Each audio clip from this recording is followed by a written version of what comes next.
عليكم ورحمة الله تعالى وبركاته. اليوم إن شاء الله غادا نتكلم بالدارجة المغربية، حيث طبعا طلبوها مني بزاف من الأخوات، ولكن أنحاول نكون واضحة للجميع. المهم اليوم غادي نشوفوا نوعين من الملون الأخضر الطبيعي كيف ما وعدتكم. النوع الأول اللي هو سبيغولين، اللي هي نوع من الطحالب الخضراء، وكتميز بعديد من الفيتامينات والفوسفور، كالسيوم، مغنيسيوم إلى آخره. غذاء غني ومتكامل رائع جدا. الوليدات الصغار يمكن لكم تستعملوها في جميع أنواع المأكولات اللي كيحبوها وليداتكم باش يتنفعوا منها، ومنها ملون تزيين الحلويات بالطبع. أما النوع الثاني فهي معروفة، اللي هي الحريقة. كيف ما كتشاهدوا كنعرفوا جميع فوائد ديالها، حتى هي كنضيفوها، يعني نقدروا نضيفوها في مسمان، حرشة، طاجين، ونقدروا نستعملوها كملون للحلويات. للإضافة كتكون كتشق غير قبل ما تغسل بالماء، من بعد ما كتبقاش نهائيا تشك.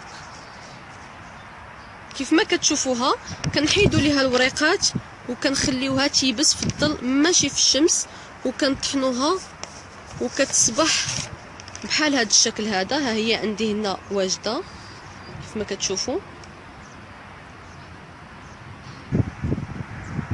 وعندي هنا لي كاب كيك كيف ما كتشوفوا كيجيو في هذا اللون، يعني اخضر مثل الطبيعه. ها هي لا سبيرولين، كتكون في لون رائع، يعني لونها جميل بزاف.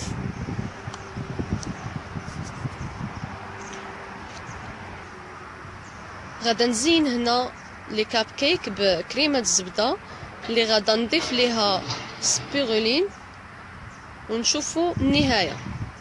معنا هنا عندي كريمه الزبده، غادا نضيف ليها نصف ملعقه صغيره من سبيرولين، ونخلطو مزيان حتى تنسجم مزيان، ونشوفوا النهايه. بعد ما خلطتها بالخلاط الكهربائي باش تنسجم ليا مزيان، غادي نزين لي كاب كيك ونشاهدوا النهايه. كتشوفوا ها هو الشكل النهائي ديال لي كاب كيك، كيجيو في هذا الشكل هذا بعد ما زينتهم كريمه الزبده وسبيرولين، ملون سبيرولين. ها هي كتجي في هذا الشكل، يعني كتعطي واحد اللون اخضر رائع جدا.